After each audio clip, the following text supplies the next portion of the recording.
C'est à nous de démêler le vrai du faux. Exactement. Première histoire, nous sommes en Bolivie.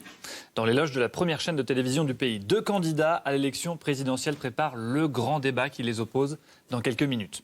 Ok ? La situation est posée. Le conseiller en communication de l'un des candidats remarque que l'autre candidat, donc son adversaire, est en train de lire un livre. Il s'approche de lui. « Monsieur, bonsoir. Que lisez-vous » ?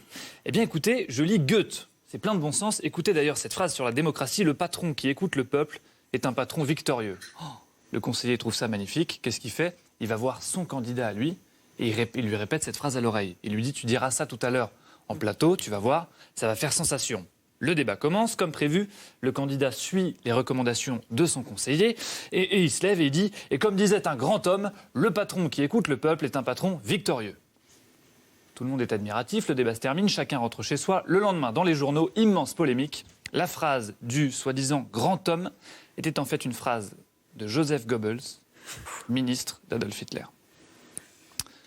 Comment les malins là. Nettement Ça fout un coup là. Deuxième histoire. Nous sommes sur la côte ouest du pays, dans le Finistère. C'est l'été. Une jeune femme se baigne tranquillement quand soudain, elle sent quelque chose sous l'eau contre sa jambe. Qu'est-ce qu'il y a ? David, votre imagination vous joue des tours ? Non, mais je connais l'histoire. Ah, vous connaissez l'histoire. Donc vous ne pouvez pas parler. Je peux pas parler. Non. Une jeune femme sent quelque chose contre sa jambe. Elle regarde un dauphin.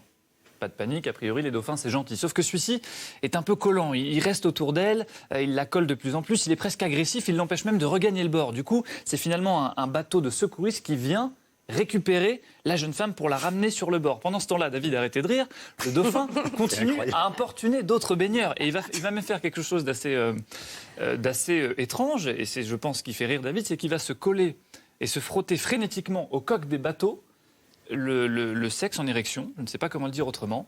Du coup, les scientifiques qui sont malins en ont déduit qu'il était en période de rut, de chaleur, et un dauphin en période de rut, eh bien, ça peut être très agressif. Du coup, que fait le maire du village en question ? Il décide de fermer la plage, baignade interdite pour cause de dauphins en chaleur. Un petit peu excité le dauphin. Bon, troisième histoire. Troisième et dernière histoire. C'est l'imagination.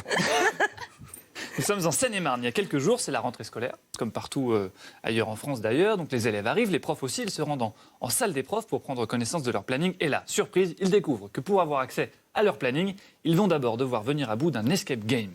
Une sorte de chasse au trésor géante avec des énigmes à résoudre, des messages à décoder, des coffres à ouvrir. Un vrai jeu de piste. Les profs croient d'abord à une blague. On ne va pas faire ça pour avoir nos plannings. Mais non, ce n'est pas une blague. La directrice a bien organisé ça pour la cohésion de l'équipe, créer un esprit de groupe, exactement. Problème, la plupart des profs n'ont pas du tout apprécié et se sont plaints d'avoir été traités comme de vulgaires adolescents.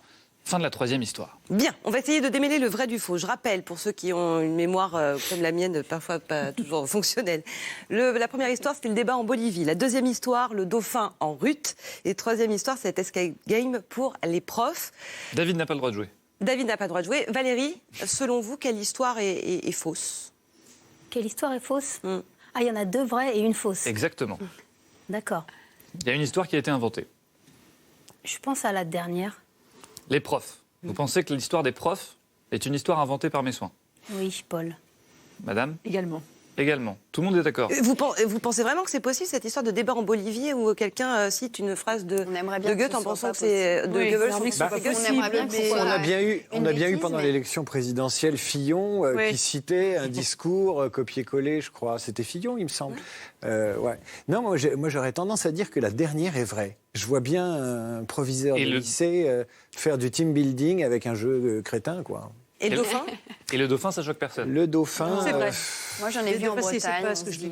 Vous avez vu des dauphins en Bretagne ? Oui, il y en a plein maintenant. Vous avez une aventure avec un dauphin en Bretagne ? Non, mais On ne va pas savoir. Là, c'est pas des aventures, c'est une agression sexuelle. Hein. Attention, nuance. Je vous donne la réponse ? Oui, Donc, l'histoire du dauphin, David, effectivement, est vraie. Vous le saviez, merci d'avoir joué le jeu. L'histoire de l'escape game est une histoire vraie. David, bravo encore une fois. Donc le débat en Bolivie est une histoire inventée par mes soins.